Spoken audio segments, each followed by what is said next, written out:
பொருந்தாத கூட்டணின்னு சொல்லியிருக்காரு. அவருக்கு அந்த கூட்டணி எங்கள் கூட்டணி பற்றி பேசுறதுக்கு அவருக்கு ரைட் ராயல் இல்லை. அவர் அரசியலில் புதுசு தெரியாமல் பேசுகிறாரு. அவருக்கு எந்த கட்சி கூட்டணி என்னன்ட்டு அதை பற்றி பேசினா பரவாயில்ல. எங்கள் கூட்டணியை பற்றி பேசுறதுக்கு அவருக்கு அம்மான்னு சொன்ன அதிமுகவுடைய தலைவர்கள் தற்போது திசை மாறி பயணிக்கிறாங்கன்னு சொல்றாரு. இல்லை, அவருக்கு எங்களை பற்றி விமர்சனம் பண்ணுறதுக்கே வழியே இல்லை, தகுதியே இல்லை. அவர் யார்? அதிமுகவோட வரலாறு 50 ஆண்டு காலம் பொன்னுலா கண்ட இயக்கம். இந்த இயக்கத்தை பற்றி இவர் கத்துக்குட்டி. இவர் சொல்றதுக்கு ரைட் ராயலாக இல்லை. பாஜக கூட்டணி ஏற்றுக்கல அப்படின்னு சொல்லியிருக்காரு. இல்லை, அவர் இந்த கூட்டணி பற்றி விமர்சிக்கிறதுக்கு வேண்டிய ரைட்டே இல்லை. அதுதான் எங்கள்கிட்ட கருத்து. அவர் வேலையை பார்க்கட்டும். இப்போ தான் களத்துக்கே வரல, களத்துக்கே இல்லை.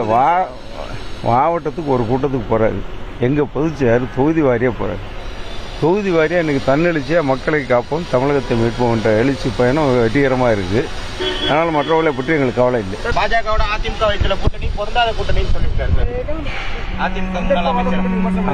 அவருக்கு அந்த கூட்டணி எங்கள் கூட்டணி பற்றி பேசுறதுக்கு அவருக்கு ரைட் ராயல் இல்லை. அவர் அரசியலில் புதுசு தெரியாமல் பேசுகிறாரு. அவருக்கு எந்த கட்சி கூட்டணி என்னன்ட்டு அதை பற்றி பேசினா பரவாயில்ல. எங்கள் கூட்டணியை பற்றி பேசுறதுக்கு அவருக்கு அம்மான்னு சொன்ன அதிமுகவுடைய தலைவர்கள் தற்போது திசை மாறி பயணிக்கிறாங்கன்னு சொல்றாரு. இல்லை, அவருக்கு எங்களை பற்றி விமர்சனம் பண்ணுறதுக்கே வழியே இல்லை, தகுதியே இல்லை. அவர் யார்? அதிமுகவோட வரலாறு 50 ஆண்டு காலம் பொன்னுலா கண்ட இயக்கம். இந்த இயக்கத்தை பற்றி இவர் கத்துக்குட்டி. இவர் சொல்றதுக்கு ரைட் ராயலாக இல்லை. பாஜக கூட்டணி ஏற்றுக்கல அப்படின்னு சொல்லியிருக்காரு. இல்லை, அவர் இந்த கூட்டணி பற்றி விமர்சிக்கிறதுக்கு வேண்டிய ரைட்டே இல்லை. அதுதான் எங்கள்கிட்ட கருத்து. அவர் வேலையை பார்க்கட்டும். இப்போ தான் களத்துக்கே வரல, களத்துக்கே இல்லை. மாவட்டத்துக்கு ஒரு கூட்டத்துக்கு போகிறாரு. எங்கள் பொதுச்செயர் தொகுதி வாரியாக போகிறாரு.